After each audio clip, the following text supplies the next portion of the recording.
नमस्कार दोस्तों, मैं आपको बता दूं कि ये जो आज कहानी मैं आपको दिखाने जा रहा हूँ, ये काफी दिनों से हमारे पास फोन आ रहे थे और मैं और हमारी टीम जाकर के इनका समाधान करने के लिए लगातार पहुंची। आखिर क्या कुछ मामला है ये जान।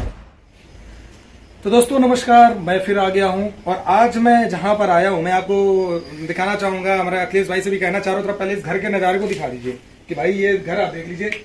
ये घर किसी करोड़पति और अरबपति का नहीं है। फिलहाल मैं आपको यहाँ की सारी जो कहानी है मैं बताने जा रहा हूँ। हमारे साथ लगातार बने रहिए और मुझे उम्मीद है कि कहीं ना कहीं जो हमारे चैनल से जुड़े हुए लोग हैं इस पीड़ा को समझने का प्रयास करेंगे। यहाँ पर मौजूद समय में हमारे पास में दलित समाज है। ठीक भाई साहब, हमारे देश के अंदर सबसे बड़ी गंदी राजनीति क्या है कि जितना भी दलित समाज है ना भाई साहब, ये जितने बड़े बड़े नेता अधिकारी ये इनका शोषण करते हैं। लेकिन जैसे बहुत सारे चीजों में देखिए, ये जो नेता लोग अक्सर कहते हैं भैया दलितों को आरक्षण मिलता, अरे बाबा जी का घंटा मिलता है यार। मेरे मुंह से अगर गलत निकल जाता है, कभी कभी गुस्से में निकल जाता है। अगर इनको आरक्षण मिलता है तो ये टूटी फूटी मगैये में रहते हैं। चारों तरफ देखिए आप, कितना बुरा हालात है यहाँ का, कितना बुरा हालात है यहाँ का कि आप लोग खुद देख सकते हैं। चारों तरफ इनका हमने आपको नजराना दिखा दिया है, काफी परेशान है। तो आज इनका मैटर क्या मैं आपको बताने जा रहा हूँ। सबसे पहली चीज, ये एक माता जी हैं जो कि बहुत परेशान है। एक जमीनी विवाद के चक्कर में, एक छोटे से जमीन के विवाद के चक्कर में, मैं जमीन के विवाद की बात करूं तो हमारे साथ जो ये क्या नाम है आपका, कुंती देवी। हाँ, कुंती देवी जो हमारे पास में मैं ये साथ में खड़ी हुई है। इनका मामला है, इनकी शादी एक ओबीसी समाज से हो जाती है। शादी होती कैसे, ये क्या कारण, क्या कैसी बात है, वो सारी चीजें अभी ये सब बयां करेंगी।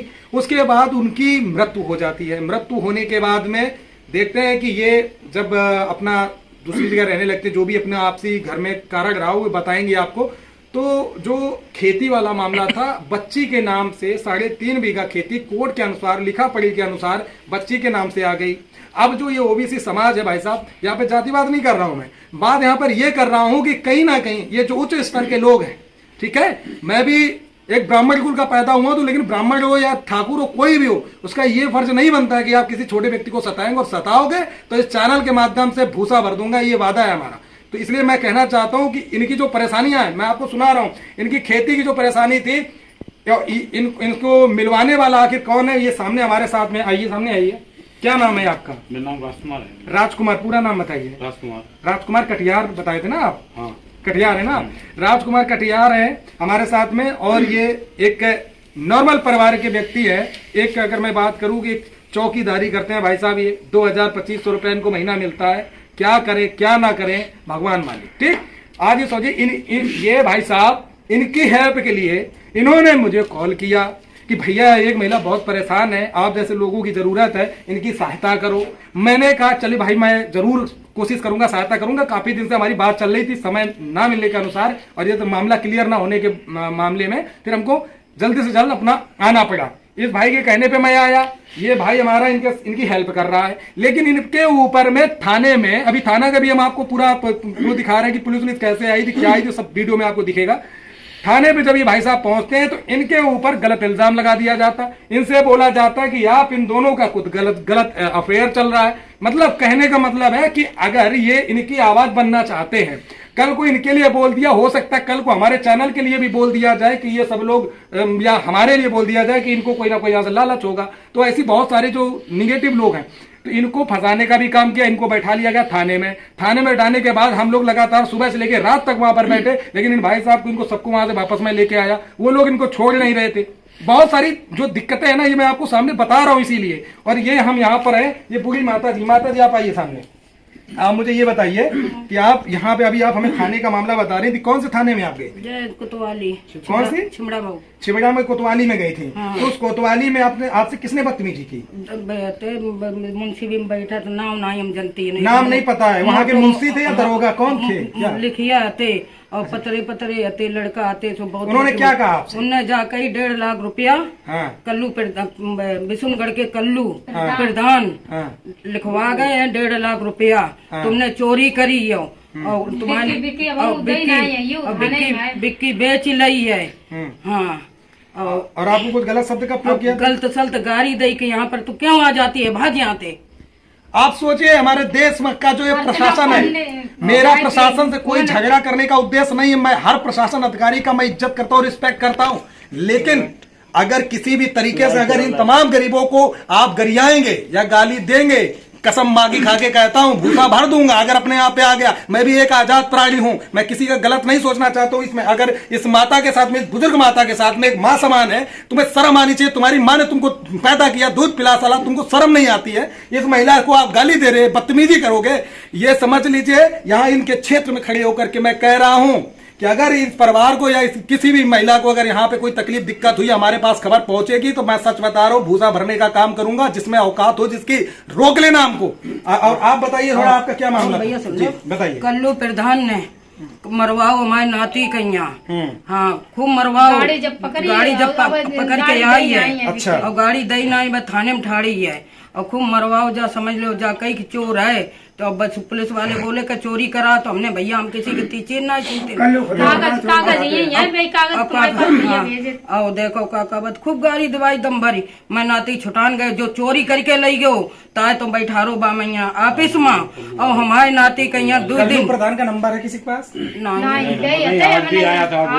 एक मिनट, आप एक काम करिएगा, कल्लू प्रधान का नंबर और जो ये थाना का SHO है, इसका नंबर हमें व्हाट्सएप करिए आप। नंबर है आप, और जो चोरी करके एक मिनट अभी एक मिनट, अभी तो इतना यहाँ पे नहीं बात कर सकता। आप हमें दोनों नंबर व्हाट्सएप कर दीजिएगा, वो बाकायदा प्रॉपर रिकॉर्डिंग के साथ में आप तक पहुंचाऊंगा मैं, ठीक है, कि हमारी क्या बात हुई है। मैं बात करूंगा, उम्मीद है मुझे कि उनको समझना पड़ेगा, क्योंकि अगर कोई भी अधिकारी अगर ऐसे बुजुर्ग महिला या किसी असहाय व्यक्ति को अगर गलत तरीके से पेश आएगी, अगर उसको किसी भी तरीके से गाली गलौज का काम करेगी, पुलिस को यह अधिकार नहीं होता कि आप किसी को गाली देंगे। 2 दिन बैठा रहे रहो, 15,000 रुपया जाते बाते 5 रुपया सैकड़ा पैसा लाए, तब दो तुम नाती छोड़ दो, गाड़ी फिर भी नहीं छोड़ी।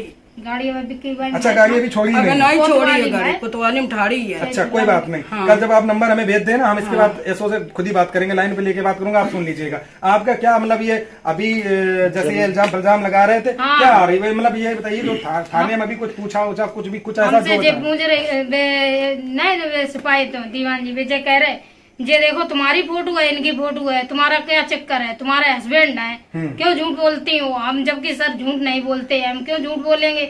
मैं खुद ही देख पा रहा हूँ, अगर आप झूठ बोलते तो माँ बाप के सामने कोई आता नहीं।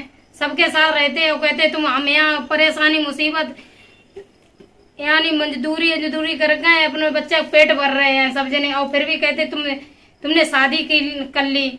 आप सोचिए कि मतलब अगर कोई बंदा अगर किसी की मदद करना चाहता है, किसी की आवाज उठाना चाहता है, तो भाई साहब हमारे यहाँ का जो कानून सिस्टम है ना भाई साहब, वो उनको बदनाम करने की साजिश करता है, उसे बदनाम करना चाहता है। अब इन दोनों को बता दिया कि आप हस्बैंड वाइफ हो। अरे भाई साहब अगर ये मदद करने आए तो इसका मतलब ये नहीं होता कि ये गलत है, ये गलत है। भाई एक पीड़ित महिला है, मतलब दर्द है, एक तो हस्बैंड नहीं है, पहली चीज। दूसरी चीज क्या है कि भाई इनको जो इनका अधिकार था कोर्ट के अनुसार इनको मिल जाना चाहिए, मतलब दे दिया गया है। लेकिन भाई साहब यहाँ के जो छोटे मोटे प्रधान हैं, यहाँ के जो आसपास के जो दबंग टाइप के लोग हैं, उसको हड़पने का प्लान कर चुके हैं। मुकदमा जीतने के बाद भी भाई साहब इनको जमीन नहीं दी जा रही है। आज पूरा दिन से लेकर सुबह से लेकर शाम तक थाने में बैठा हूं, और आज इतना चीज कह के आया हूं कि अगर मैंने इनसे कह दिया कि आप 2 चीजें कर लीजिएगा, SDM महोदय DM महोदय से आप आदेश एक बार ले आइए। जैसा कि पुलिस प्रशासन ने कहा, तो मैं उनके नियम का पालन करता हूं, जो नियम है नियम के अनुसार ही हम चलेंगे, लेकिन इनका जो अधिकार इनको वापस मिलना चाहिए। आप दोनों कागज पर उनके हस्ताक्षर करा करके आदेश लाइए, उसके बाद में आप इनको तहरीर दीजिए थाने में, उसके बाद में 10 दिन इंतजार करिए। 10 दिन में अगर कुछ काम नहीं होता हमें फोन करिए, हम सब हमारे साथ के जितने भी लोग हैं टीम के साथ आएंगे, तब बताऊंगा कि मीडिया क्या होती है, पत्रकारिता होती क्या है। परेशान होने की जरूरत नहीं है। मैं ये जो सारी बातें आपकी कर रहा हूं, कहीं ना कहीं इसलिए कर रहा हूं कि आपकी जो पीड़ा है, जो दर्द है, उसे लोगों में दिखाना चाहता हूं। ऐसे कई तमाम लोग परेशान हैं, फिलहाल टेंशन लेने की जरूरत नहीं। हमें उम्मीद है कि कहीं ना कहीं आप लोगों को हम पे थोड़ा बहुत भरोसा तो हो ही गया होगा कि हम कर क्या सकते हैं, कर बहुत कुछ सकते हैं। लेकिन समस्या क्या है ना कि हम यहाँ पे मामले को ये नहीं समझ पाए कि जैसे घर पे पहुंचे हमको लगा ये घर शायद आपका है मानता हूं, लेकिन अभी फिलहाल में तो नहीं था ना, तो हमको ये लगा, हम उस उद्देश्य से उतरे। लेकिन वहां पर रोना पिटना चालू हो गए, तो वहां हम और ज्यादा हड़बड़ा गए कि भाई क्या मैटर है। तो कहीं ना कहीं कुछ मैटर को समझना पड़ता। अब मैं यहाँ आके समझ गया हूँ कि आखिर मैटर है क्या। तो अब हमें काम लखनऊ में बैठे बैठे करना है। आप तहरीर दे दीजिए, नहीं काम बनेगा मुझे फोन करिए, आएंगे। इनको काम 24 घंटे के अंदर करना पड़ेगा, ठीक है। चोर को ढील दो, हाल है जो गाड़ी चुरा गई, तुमने पैसा लिए 1.5 लाख रुपया, 1.5 लाख रुपया तुमने बता जे कह रहे इनके हस्बैंड ने लिए, कोई बात नहीं, उन्होंने इल्जाम लगाया ना। हाँ। आप हमें इन दोनों के नंबर दीजिए, जो कल्लू प्रधान उनका नंबर दीजिए, यशो साहब का नंबर दीजिए। मैं कल की डेट में बात करूंगा और आप तक पहुंचाऊंगा कि मेरी बात क्या हुई है और वो देखो क्या करते हो, करेंगे, उनका करना पड़ेगा। कोई ऐसे नहीं कि आप किसी के ऊपर 5 लाख बोल दो कि 5 लाख दे देगा कोई। अब थाने में हम गए तो कहा भाजी तू क्यों आ जाती चुट्टी जाकर ही हमते सुन रहे ना आप लोग? 420 जेल भेजेंगे। 420 जेल। हमने एप्लीकेशन दो भतीजे महेंद्र सिंह ने जाके कि देखो मेरी गाड़ी साहब चोरी हुई है, तो कहे तुमने क्यों उसे मारो पीटो, तब उस पर बुलवाई कि हाँ हमसे ले मांग के लाइए। तो मांग के सर 1 दिन को गाड़ी कोई ले तो 2 दिन को कि 20 दिन को गाड़ी मांग के लाइए। यही सवाल आप देखिए, सब रिकॉर्ड हो रहा है, इस चीज को समझने का प्रयास करिए। कल्लू प्रधान ने कही अगर नामजद रिपोर्ट करी तो तुझे रहने नहीं दे, घर को घर फूंक दे, कुछ नहीं कर पाएंगे। और जाकर की उसे लिखाइए क्या बोली जाती है, वैसे लिखाइए रिपोर्ट अनगहरे मैया, मतलब नॉर्मल में ना। हाँ मतलब अज्ञात। आपको परेशान होने की जरूरत नहीं, ये मैं आपको विश्वास दिलाता हूँ कि अगर आप लोगों ने हम पे भरोसा किया है तो किसी की औकात नहीं है कि यहाँ पर आकर के आपको बाहर करने का प्रयास करे। बस हम लोगों का आज तक आशीर्वाद लेते आए, आशीर्वाद लिया, और आशीर्वाद और दुआओं में इतनी ताकत है कि आज भी मैं अपनी जगह खड़ा हूँ। जाने कितने लोगों ने मेरा विरोध किया, मुझे कोई फर्क नहीं पड़ता, चाहे अधिकारी हो कोई भी।